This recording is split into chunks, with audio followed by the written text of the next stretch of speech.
Lord Hastings, and fellow Kenyans, good morning. Hamjambo. Let me first take this opportunity to thank God for giving us this opportunity today and to congratulate Parliament, all our members of Parliament, for putting this prayer breakfast together.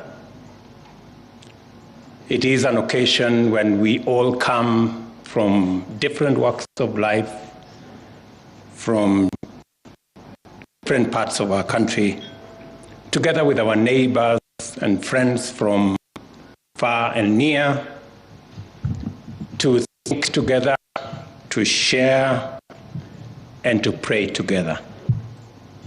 I want to congratulate Parliament for making it certain that we will not be looking for a date going into the future.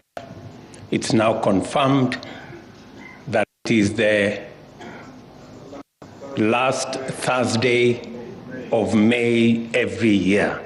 So all of us will put it in our calendar. I think it is partly informed by the fact that this prayer breakfast has to be shifted from last week, and I think it happened again before. So we will all diarize the same way we have elections every Tuesday of the fifth year, of every Tuesday, the first Tuesday of August, or is it? Second Tuesday of August. We will now know when our prayer breakfast will be. It is very interesting that the theme of this prayer breakfast is reconciliation. I remember the last prayer breakfast here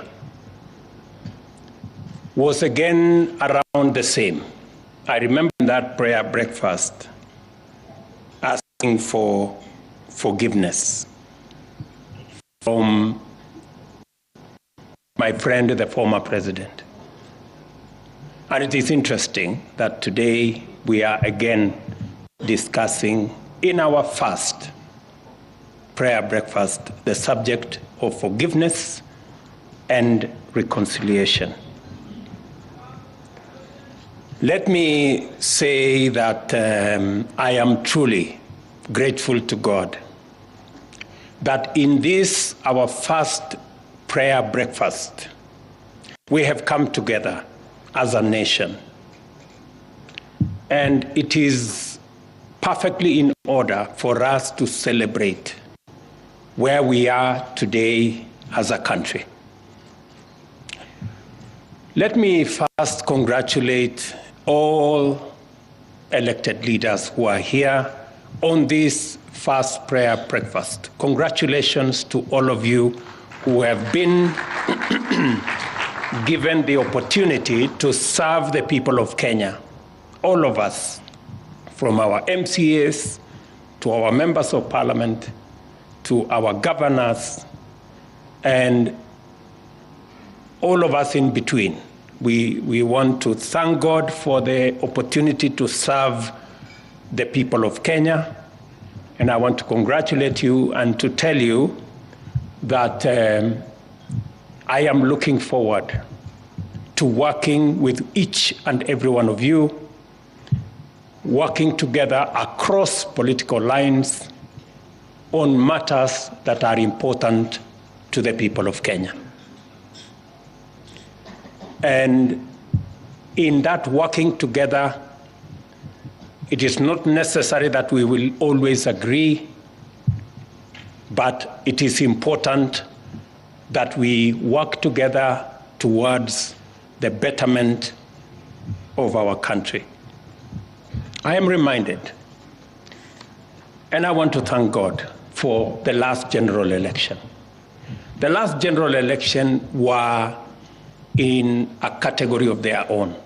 I mean, it was a turning point from where I sit in the politics of Kenya. And I have 4 reasons why I think it was a turning point. Number one, It is the election where the two national formations had actually a national face on either side. The ethnic configuration that always informed our politics was not there. We had both sides presenting a national face in their formation. Number two, we had the most evident issue-based election.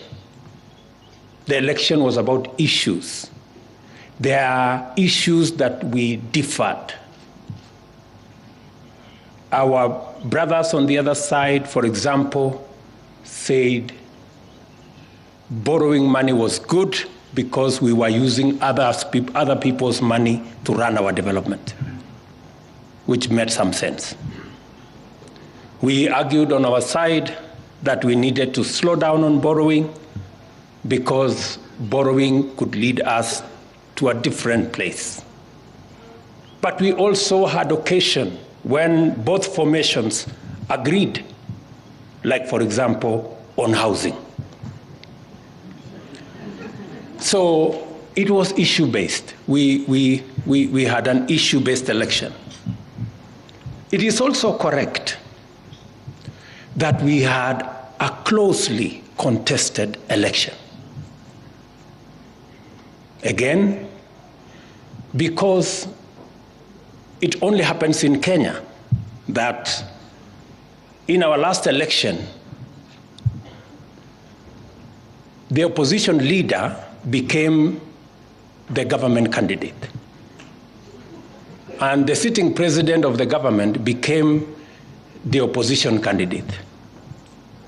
And as things should be,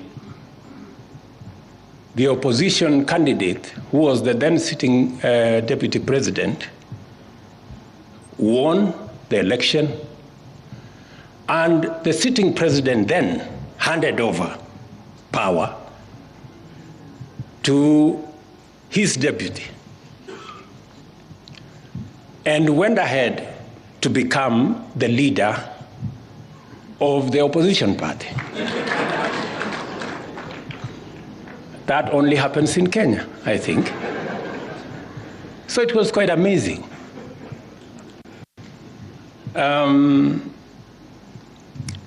The fourth characteristic of our last election, from where I sit, is that with all that, we ended up with a peaceful election. And we thank God for a peaceful election and a peaceful country. And that is why this morning, I join you with rejoicing, thanksgiving, faithful supplication, and prayer in my heart. I praise the Almighty God of all creation, whose supremacy we, the people of Kenya, solemnly and humbly acknowledge, even at the moment of constituting our sovereign republic, and to whom we submit our aspirations in prayer every time we sing our national anthem. Kenya has emerged triumphant and sovereign out of the sorrowful mist of painful history because those who came before us endured harrowing sacrifice with heroic determination and faith in God and in our Creator. The history of Kenya, therefore, is an ample chronicle of consistent struggle, unshakable determination, unity, and devout prayer. Prayer is not just an exemplary component of our heritage and a magnificent tradition. Prayer anchors our aspirations and devotion to God. The most important instruments and symbols of our republic constantly remind us to be reconciled with the Almighty God, our Creator.